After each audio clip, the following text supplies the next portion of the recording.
Hi guys, it's Ariel from PMQ for Two here, and this of course is my husband Dan. You know him as the silent individual who's always glaring on Instagram. I'm not silent.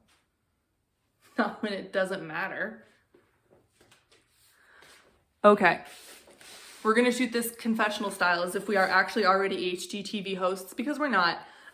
This is gonna be a long, probably like 7, hopefully not 8-month process where I drag Dan kicking and screaming into bi-weekly confessional videos shot in a variety of locations at the end of the day. So we're gonna be tired. I don't know where we're gonna shoot half of these things, but we're gonna do it because I know that a lot of people are interested in building, and this is how we're gonna tell you about it in real time. So Dan, what do you need from me for this? What?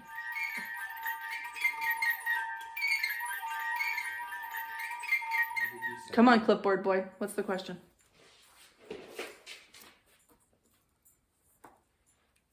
Why did you sell your house? Are you answering that one or me?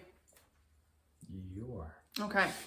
Why did we sell our house? We got lots of questions about this one. I think for most people, it kind of came out of the blue. We played by the rules and listened to our realtor and didn't talk about it during the process. The Fredericton market is really hot right now. We wanted to take advantage of that because we understand that hot markets come and go. We wanted to wrap up this project for us, start a new project, try something new. In many ways, we've outgrown this home. And as much as I love it, this is not our forever home. It was never our forever home. As a military family, we move far too often.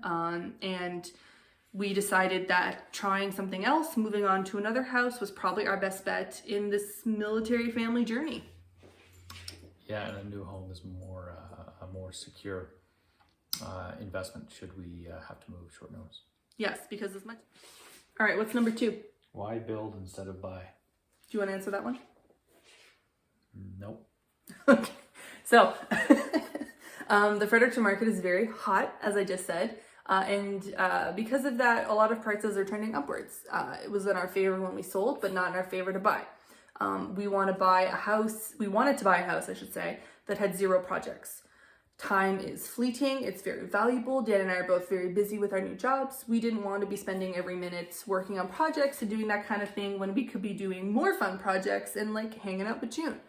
So that put the houses we were looking at the top of our price range, and most of these homes are going to bidding wars with multiple offers, pushing them way out of our price range. It's not something we wanted to go through. We didn't have the time to look at 6 houses and get outbid on all of them. So we started looking into building in earnest almost immediately after we sold because we could see where the market was going. And that led us almost, pretty quickly to a very secure decision to build, especially once we met the builder and started to price things out. Anything to add? Nope. Can you read? Do you need glasses? Screw. Where are we going to live while the house is built? You want to answer that one?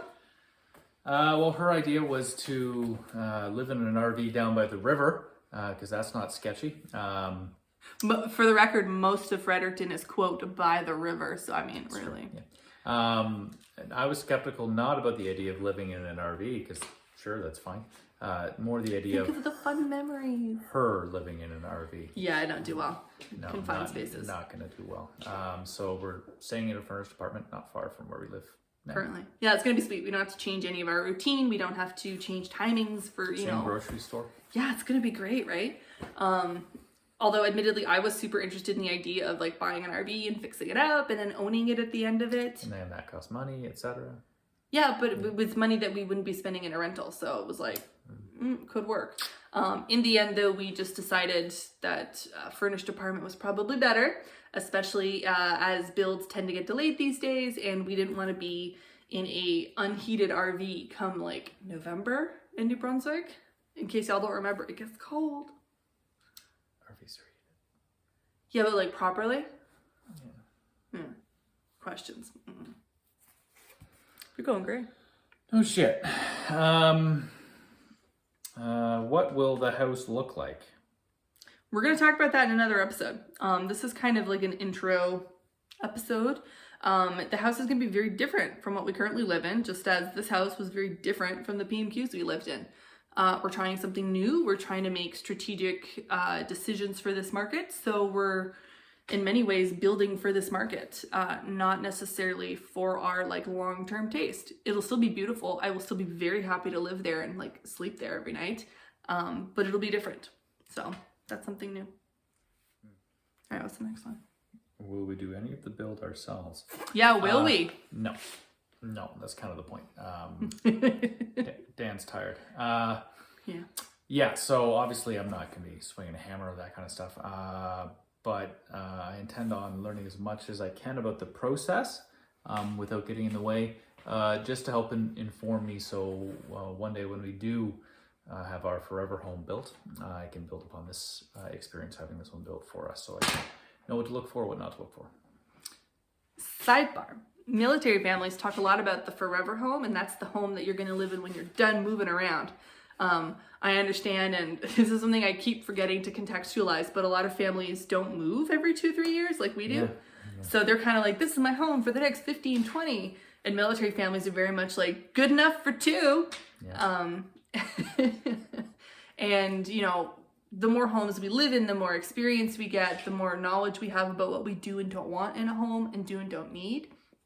And what is good and bad in terms of construction and design. So this is a huge learning opportunity for us because we came into this house, which was someone else's design and floor plan, and just sort of updated things. We didn't drastically alter anything. And participating in a build is literally building the house from top down or bottom up. And that's a lot of decisions, a lot of input. So we want to go through that process with someone who is going to be patient with us and is going to help us learn and grow so that for the next house, we have even more knowledge. Because what? Knowledge is what? Power. Yeah, girl. Come here, you big mook. Mwah.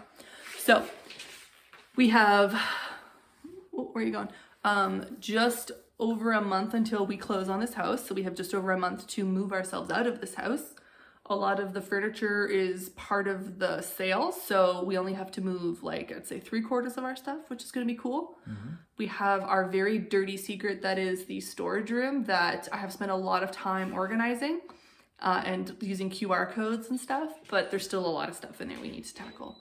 So the next month is going to be us moving, us explaining to you more parts about the build, the process, etc., and answering all of your questions. Don't forget to hit like, subscribe, leave us a comment, because this is how it's gonna get more juice and how we're gonna end up on HGTV one day, even though Dan thinks he is not meant for HGTV. He's partly deaf. What? Yeah. Bye.